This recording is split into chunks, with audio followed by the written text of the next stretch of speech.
네, CBS 라디오 박경희 한판 승부 함께하고 계십니다. 자, 국민의힘 정책위 의장 유임 혹은 사퇴 결정을 놓고 굉장히 큰 공방을 벌이다가 약 1시간, 2시간 전인가요? 이제 정점식 의장이 자진 사퇴 의사를 이제 밝힌 상황입니다.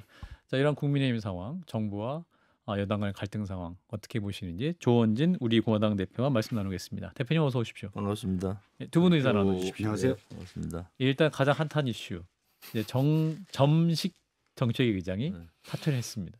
발음이 좀 어렵죠. 예. 그 고성 통영 국회의원인데 예, 잘 아시는 분이시군요. 윤 대통령하고 예. 검사 시절 때는 별로 사이가 안 좋았다 그러더라고. 그런가요? 좀 애매하잖아요.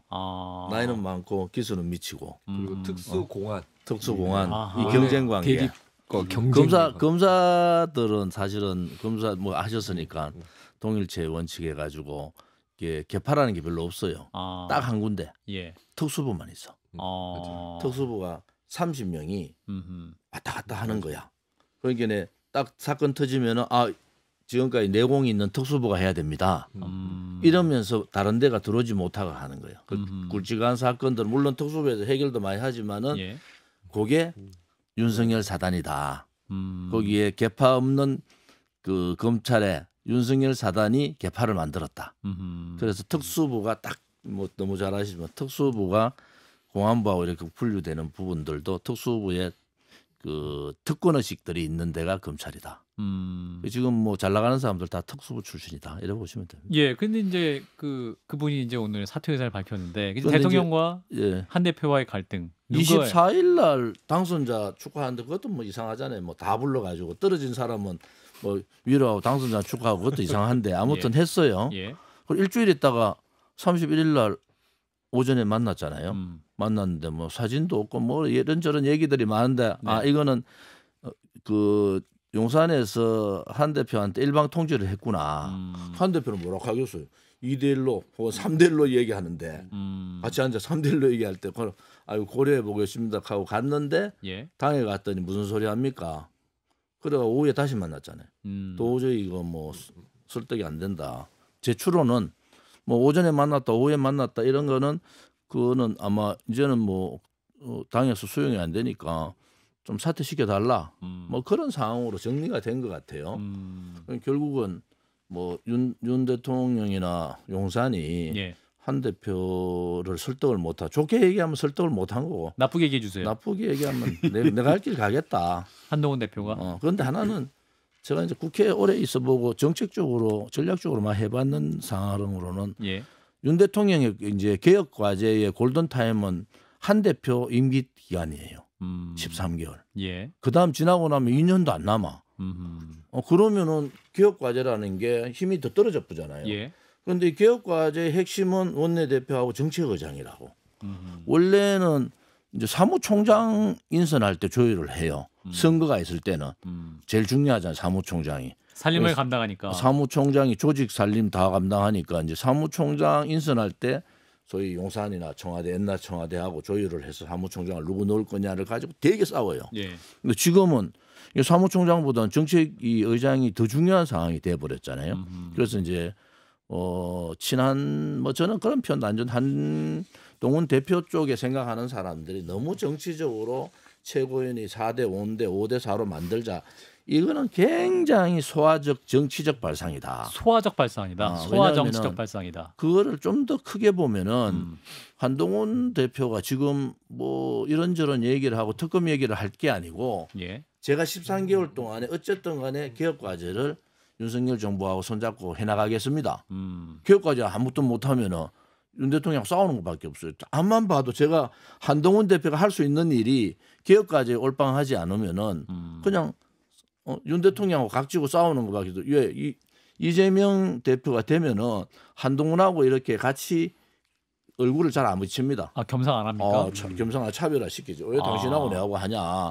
체급이 다르다. 체급 다르고 당신은 대통령 후보 나올지 안 할지도 모르는데 나는 이미 후보로 정해진 사람인데 그 같이 가가지고 같은 격으로 가는 순간에 이재명 대표가 웃어보져요. 그러니까 이게 뭐 한동훈의 뭐 특검 제3자 추천 특검법도 받을지 말지 이게 헷갈리는 거야. 이게 받으면은 이게 이재명 내 한동훈의 대표의 구도가 성과가 되니까. 아니고 한동훈의 성과가 한동훈 될 수 대표의 있고. 공이 된단 말이에요. 아하. 그러면 결국은 저 사람들을 윤하고 한을 갈등을 시켜야 될지 그렇지 않으면 뭐 이대로 놔두고 윤 정부는 지금 뭐 어려운 상황이니까 그냥 한동훈도 그냥 챙겨줘 놓고 있을까 뭐 이런 고민이 되게 많은 거예요. 그러니까 이제 윤 용사는 이재명 쪽에 고개를 돌릴 가능성이 되게 높다. 왜냐하면 오히려. 개혁 과제를 해야 되는데 아하. 한동훈이 뭐 저렇게 뭐 정치적으로 뭐 좀 노련한 사람들이 있는 게 아니고 뭐 5대4 하나 따지고 있으니까 최고위원 숫자를 따지고 있으니까 제가 딱 보면서 이 카드 아닌데 아하. 이거는 한 6개월이라도 그냥 막 그러면 개혁 과제에 우리 저 정점식 의장이 나서서 원내 대표하고 용산하고 해가 우리 개혁 과제 하나라도 이룹시다. 지금 뭐 다 어렵잖아요. 의료 개혁도 물 건너간 것 같고 노동은 또 뭐 더 이상한 방향으로 가고 교육은 손도 못 대고 연금은 지난번에 연금 개혁해가지고 주호영 위원장이 올려줬는데 발로 차버리고 자 이런 판단이 과연 한동훈 대표가 추천하는 정책의장이 물론 추인을 받겠죠. 그 사람이 할 수 있을까? 저는 굉장히 어려울 것 같아요. 그 과정이. 그래서 좀 크게 보면은 한동훈 대표 쪽이 잘못했다. 왜냐하면 이거는 개혁 시간이다. 개혁 시간은 용산하고 말이 통하고 또 그 소위 말하는 정책의장이 실세로 권력이 있다, 힘이 있다. 이게 야당이 그래야지 협상을 들어오잖아요. 예. 이래야 돼야 되는데 지금 뭐 정책의장 나오려는 사람들 제가 되게 다 친한 사람들인데 그런 누가 나옵니까? 힘이 있을까? 뭐 언론에는 그래 나왔대. 김성원하고 뭐 성석준하고 이래 나온다고 하는데 그래서 그런 부분은 한 번 더 한동훈 대표 측에서 이거 지금이 개혁의 골든타임 1년이다. 한동훈 대표 그걸 모르는 것 같아. 자기 대표 시절 동안에 개혁을 못하면은 자기도 망하고 윤통도 망한다. 이게 제일 중요한 거 아닌가요? 그러네요. 당정협의를 해도 그렇죠. 정부 측 인사들은 내내 앞에서 하고 갔는데 대통령실에서 안 받아주면 사실은 허수아비가 정책개혁이나 정책의 실행은 한동훈 대표도 그 경선할 때 그래서 정책의 실행은 정부가 하는 겁니다. 그렇죠. 여당이 하는 게 아니에요. 맞아요. 여당은 정책을 내놓으면은 그걸 뭐 여론들 듣고 내놓지만 대부분은 정부 관료들이 내는 겁니다.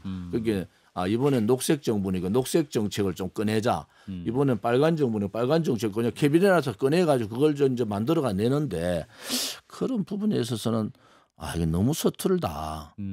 그러고 아까도 김웅 의원님도 너무 섣불렀다. 미래 권력으로서의 나의 길을 가겠다 선포한 게 너무 섣불렀다 하는데 우리 대표님도 같은 맥락으로 사무총장에 대해서 아무런 얘기 안 하면은 그러면 정책 부분은 정부 쪽에서 용산하고 잘 얘기할 수 있는 사람을 세워서 하는 게 좋겠습니다.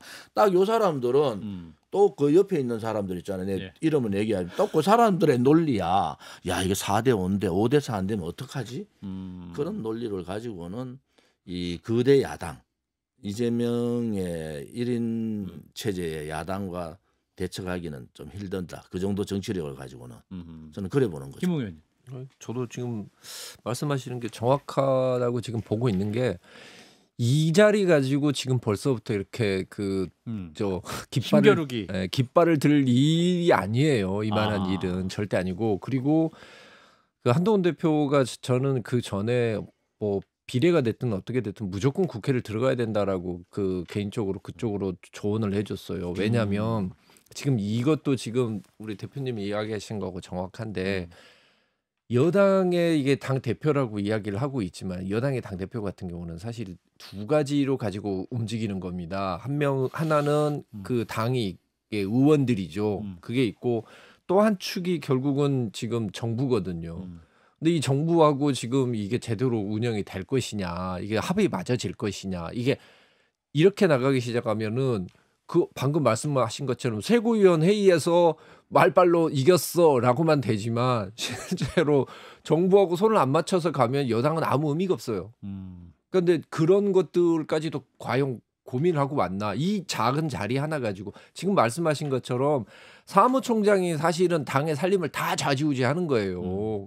그걸 뭐 우리 달라라고 이야기한 것도 아닌데 이 정도로 내가 보기엔 대통령한테 면을 세워줬어야 되고 어차피 시간이 지나면은 이 당에서 주도권을 잡을 텐데 뭘 그걸 벌써부터 이렇게 나오는지 참 저는 사실 대통령도 마찬가지고 한동훈 대표도 마찬가지고 서로 조금씩 양보하면 사실 이런 문제는 여러분 최상병 특검법입니다. 민심과 맞닿아 있는 다른 건 또 다를 수가 있지만 이런 문제는 조금씩 양보해도 되거든요. 대통령도 그래 한 대표 시키고 싶은 사람 시켜봐 이래도 되고 한 대표도 지금 조원진 의원님 말씀하신 대로 당분간은 뭐 대통령님 용산에서 원하는 분 해줘도 될 것 같습니다. 해도 되는 문제거든요. 근데 왜 그렇게 못하냐면 이분들이 제가 그냥 캐릭터로 보건데 스타일로 보건데 분석 들어갑니다. 네, 기대해 주세요. 생존을 걱정한 적이 없어요. 생존을 걱정한 분들은 늘 밀고 당기기를 해서 살아남는 게 1번입니다. 근데 제가 볼 때는 두 분 다 칼만 들었지. 전혀 그런 적을 한 적이 없기 때문에 지는 게 가장 싫은 거예요. 그걸 고쳐야 그래서 계속 정치인들은 검사의 길에서 벗어나야 된다. 검사는 무찌르는 거나 지면 자존심이 이게 1번인 거지. 생존을 영장이 하고. 기각되면 자존심이 상합니다. 그렇죠. 물론 뭐 모든 검사가 그런 건 아니지만 특히 이분들은 뭐 검찰 내부에서도 엘리트 코스를 밟았기 때문에 이상한 사람인 것 같아. 아니 이분들은 엘리트 코스를 밟아서 요새 그래서 생존에 대해서 걱정하는 검사 외에 핫한 사람이 새로 나타났잖아요. 그 이준석 대표가 촉이 빠르다고. 그 이진숙 방통위원장. 이게 새로운 스타로 나타나서 저 양반이 어디까지 갈지 되게 궁금해요. 스타가 됐습니까? 보수 진영에서는 지금은 시원시원하다고. 한동훈보다 뭐 지금 막 이래 하면은 이진숙의 인기도가 대단하다. 단지 이제 야당이 이제 이준석 그 방통위원장이 뭐 방심위 이사들 막 했잖아요. 야당은 탄핵 소추 걸고. 근데 저게 기각돼 되겠습니까? 하루 만에 탄핵 소추 건데 뭐 헌재에서도 안면이 있지. 그 하루 일했는데 그 탄핵을 시켜야 될 이유가 거의 없다. 저래 되면은 5년 갑니다. 5년. 5년 임기가 3년이 그러죠. 재임할 수 있다. 그러면 전임 거 다 빼고 뭐 해도 1년 다 뺀다 해도 5년 가는 거예요. 윤 대통령이 있을 때 다시 선임하면은 그죠. 헌재 그 기간이 보통 지난번에 한 1년 중간에 한 2년 끝나고 그 시간적으로 또 2년 지나면은 또 대선 구도가 딱 짜지는 구도예요. 이게 뭐 이상하게 맞물려 있다. 이준석 대안을 다시 올리는구나 이런 생각도 여기 잠깐 다시 돌아가서 그러면 이제 우리 대통령과 한동훈 대표와의 이제 갈등 문제인데 그래서 일각에서는 이제 갈등이 시작된 거다. 앞으로 더 좀 싸울 수 있는 가능성이 많아 보인다. 그럼 대통령실이 어떤 면에서 보면은 좀 권력 힘겨루기에서 좀 진 상황이기 때문에 그 용산은 어떻게 반응할까요? 근데 뭐 졌다고 생각 안 하죠. 그럼 네 마음대로 해라. 그냥 대통령의 권한이라는 것은 엄청나게 많습니다. 뭐 한동훈 비토시킬 수 있는 방법도 되게 많아요. 그런데 그래까지 가면은 진짜 서로가 갖고 있던 비밀들 다 까졌되는 순간에 이게 둘 다 망하지 않습니까? 그러니까 그냥 특검법도 많고 뭐 막아야 될 법도 많고 만들어야 될 해야 될 법도 많은데 뭐 한 대표가 원하는 대로 하세요. 그 대신에 이제 이번에 정진석 실장이 망신당한 거지. 이게 정진석 실장 아이디에서 나왔을 거예요. 이렇게 해서 뭐 정책의장은 이렇게 가고 그다음에 나머지 부분은 다 양보해도 안 되겠습니까? 이렇게 했을 텐데 그게 안 된 거잖아요. 그 정진석 실장의 정치력이 한동훈 세대를 못 따라간다 이래 보는 거죠. 저는 이제 공감 능력이 좀 뛰어난 편이어서 본인이? 항상 제가 빙의를 하거든요. 박 시장님. 저 빙의를 자주 빙의해 주세요. 여러 사람에게. 빙의가 공감 능력. 그 사람의 입장이 딱 돼봐요. 제가 만약 회사에서 중요 자리에 있는데 믿던 후배랑 어떤 중요 쟁점을 놓고 다투다가 제가 밀렸어요. 터벅터벅 퇴근을 하겠죠. 제 아내가 그 상황을 다 알고 있다면 딱 첫 마디가 오늘 뭐 술이나 한잔 할까? 요 정도가 되지 않을까. 그 정도 상황. 지금 조 대표님은 뭐 그냥 털고 가겠죠인데 그러 쉽지 않을 겁니다. 쉽게 못 할 거예요. 이거 뭐 신문지상에 다 둘 다 났잖아요. 그러긴 한데 저는 어떻게 생각하냐면 사실은 대통령 입장으로 봤었을 때는 마지막 이 정도는 그래도 자존심을 챙겨줬어야 돼. 대통령의 자존심을 사실은 한 대표를 만약에 제가 개인적으로 잘 안다고 하면은 그 이상의 것을 줘라 차라리. 어차피 네 시대고 네 당이 된 건데 대통령이 앞으로 여당을 이끌고 가다 보면은 대통령의 도움이 너무 필요할 때가 많다. 그때 어찌 됐든 간에 가서 도와달라라고 이야기를 할 순간이 올 것이다. 이 작은 걸 가지고 지금 대통령 면 한번 세워주고 차라리 아이고 이것만 시켜드린 게 아니고 하나 더 드릴게요라고 하면 한 대표가 이기는 거예요. 참. 자, 그래서 지금 이제 국면은 더불어민주당이 또 카드를 던졌습니다. 박찬대 원내대표가 당장 오늘이라도 한동훈 대표가 생각하는 특검법, 최상병 특검법 발의하라. 이 이슈는 어떻게 될까요? 특검법은 한동훈 대표가 뒤로 물러설 수가 없잖아요. 그렇죠. 그 뜻이 변하지 않았다. 이재명 대표 민주당도 좀 고민스러운 거예요. 이제 그러니까 이제 그 혁신당, 개혁신당, 그 변협 회장 추천권 뭐 그런 우회로를 탈 가능성이 있다 이래 봐요. 그런데 민주당으로 봐서는 손해될 게 없죠. 예. 최상병 특검 받자. 그 대신에 대법원장 특검을 받을지 변협 회장 특검을 받을지 그 고민을 해보자. 이렇게 던질 가능성이 대단히 높다. 그러면 특검 들어가잖아요. 근데 특검이라는 게 조율할 게 너무 많아요. 일정 조율해야 되죠. 정인 조율해야 되죠. 내용까지 조율해야 돼요. 그럼 깨지는 거예요. 결국은 문의 과정에서 저는 민주당이 그걸 깰 것 같다. 오히려. 특검을 하자고 얘기는 하지만은 예. 결국은 한동훈 특검은 안 된다. 한동훈이 제안한 최상병 특검은 안 된다. 뭐 특검 내내 한동훈 당대표가 제안한 특검이고 그거를 계속 국민의힘에서는 선전하고 또 그런 부분에 대해서 특별하게 뭐 내놓을 게 별로 없다. 이런 상황이 됐을 때는 뭐 야당이 야당 추천 특검을 그렇게 강하게 얘기하는 이유도 그런 부분이 있다. 그래서 이 특검의 길이 민주당이 수용을 하더라도 그까지 특검까지 가기에는 좀 더 많은 시간이 필요하다 이래 봅니다. 특검 준비하는 게 간단치 않습니다. 정인 한 명 하는데 특검이 깨지는 경우도 있어요. 저 사람을 세울지 말 건지. 이게 여야 합의 특검이잖아요. 예. 이게 그냥 단독 특검 같으면 뭐 정청래 위원장, 최민희 위원장 하는 식으로 밀어붙이면 돼. 그런데 이게 여야 합의에 의한 특검이기 때문에 그 부분은 진행 과정들이 굉장히 어렵겠다 이런 생각을 갖고 있습니다. 민주당이 박찬대 원내대표 그렇게 얘기하곤 하는데 저는 현실적으로 한동훈 대표는 거기에 대해서 변명할 게 있거든요. 계속 얘기하지만 민주적 절차 내 마음대로 할 수 있는 당이 아니다. 당론에 따르겠다. 네, 그래서 내가 의원들을 설득할 시간이 필요하다라고 얘기할 수 있어요. 그래서 그게 나름 중도층에서는 먹힐 수가 있는 변명이라고 저는 생각을 합니다. 물론 제가 볼 때는 그건 변명일 가능성이 높다고 보는데 어쨌든 근데 저는 그래서 민주당한테 차라리 한동훈 특검법을 우리가 발의하겠습니다. 그렇죠. 찬성만 해주십시오. 그렇죠. 아예 보도자료에 그렇죠. 민주당이 발의하는 한동훈 특검법 해도 돼요. 정략적으로도 사실은 그게 더 한동훈 대표가 어려울 거예요. 그러면 민주적 절차에 따라서 당론을 모을 때까지 기다려주세요라고 하기도 애매해. 계속 시간 끌기도 애매한 거예요. 민주당이 발의하는 한동훈식 특검법인 그렇죠. 거죠. 아마 거기서 그거 쟁점은 하나만 넣어버리면 되는 거예요. 근데 제가 그 처음에 특검법 두 번째 특검법을 보면서 그리고 민주당 의원들하고도 개인적으로 몇 번 이야기하면서 저는 확신한 게 뭐냐면 민주당은 최상병 이 사건에 대한 관심 없어요. 진상을 밝히고 싶은 생각 없어요. 특검법을 반드시 통과를 시키고 싶다 그런 생각 없어요. 다 그냥 이용해 먹는 겁니다. 제가 그 이야기를 했잖아요. 최상병 그 연결식장에도 아무도 안 왔고 거기 그 저 장례식장에도 의원 한 명 왔어요. 그 사람이 누군지도 모르고 국회에서 이야기하고 있는 거 보면은 사안의 내용이 뭔지도 관심도 없어요. 그러면서 이 법안 자체도 보면은 점점 더 받을 수 없는 법안을 내놓는 겁니다. 방금 말씀하신 것처럼 진짜로 통과를 시키고 싶으면 저쪽에서 훅 찌를 수 있는 게 그거예요. 좋다. 그러면 두 가지 다 우리는 가능하다고 본다. 그게 지금 말씀이 아까 제일 처음에 제가 얘기했잖아요. 이재명의 민주당이 고민이잖아요. 받을 건가 말 건가. 왜 이게 최상병 특검은 총선용이에요. 대선용이 아니라고. 총선용은 이미 이용이 끝났다고. 그래서 이거를 받을지 말지 왜 받으면은 한동훈이 같이 올라오는데 굳이 그럴 필요 있느냐. 뭐 이렇게 하면서 못 받게 하는 이유는 두 가지 동시에 또 그럴 수 있습니다. 최상병 특검, 김건희 여사 특검 같이 가자 그러면은 같이 좋다.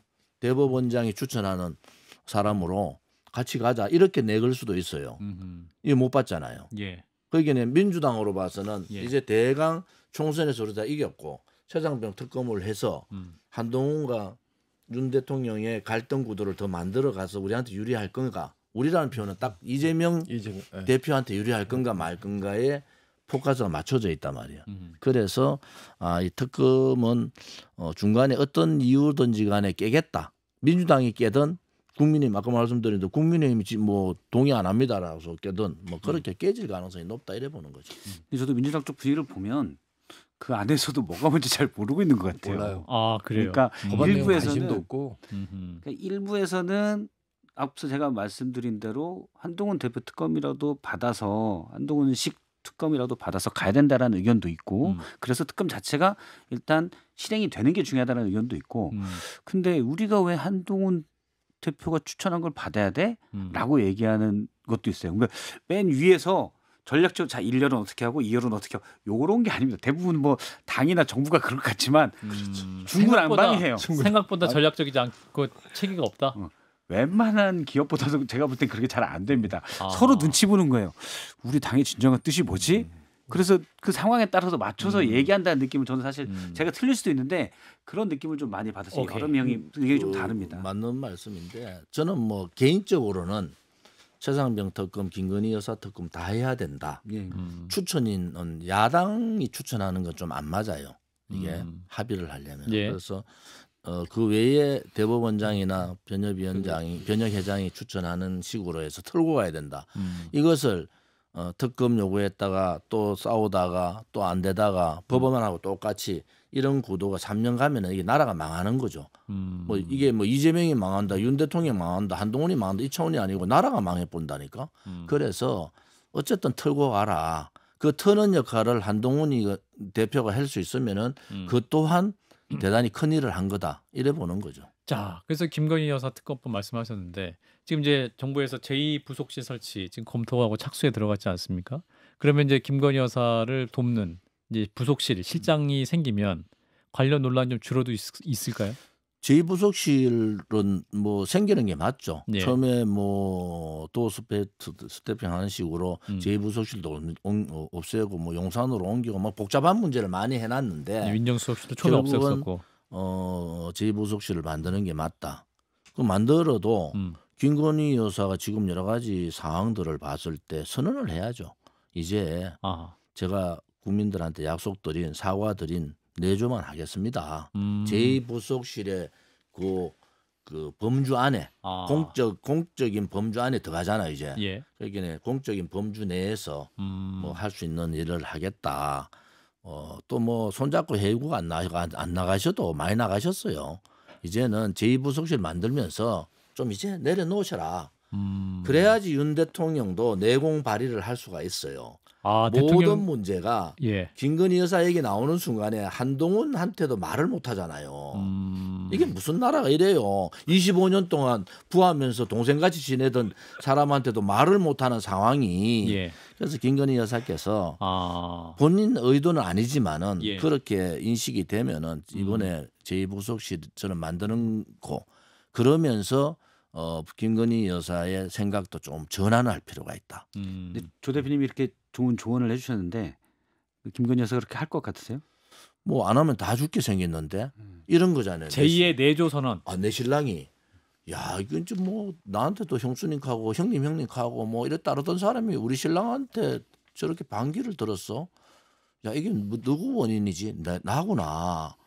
좀 그래서 좀 제2부속실 만들면서 또 영부인께서 어쨌든 영부인이시잖아요. 그 영부인께서 그런 방향의 좀 선언이라기보다는 그런 방향으로 좀 가시는 게 좋겠다. 왜냐하면은 지금부터가 되게 중요한 시점이거든요. 윤석열 정부로 봐서는 이제 윤석열 정부 2년 지났는데 이제 봐줄 것도 없어요. 김건희 여사 얘기하는 것도 이제 뭐 언제까지 얘기하겠어요. 그래서 그런 부분들은 이번을 계기로 바꾸자. 김건희 여사님부터 좀 바꾸시자. 뭐 그런 생각을 갖고 있습니다. 자, 오늘 말씀은 여기까지 듣겠습니다. 조원진 우리공화당 대표였습니다. 고맙습니다.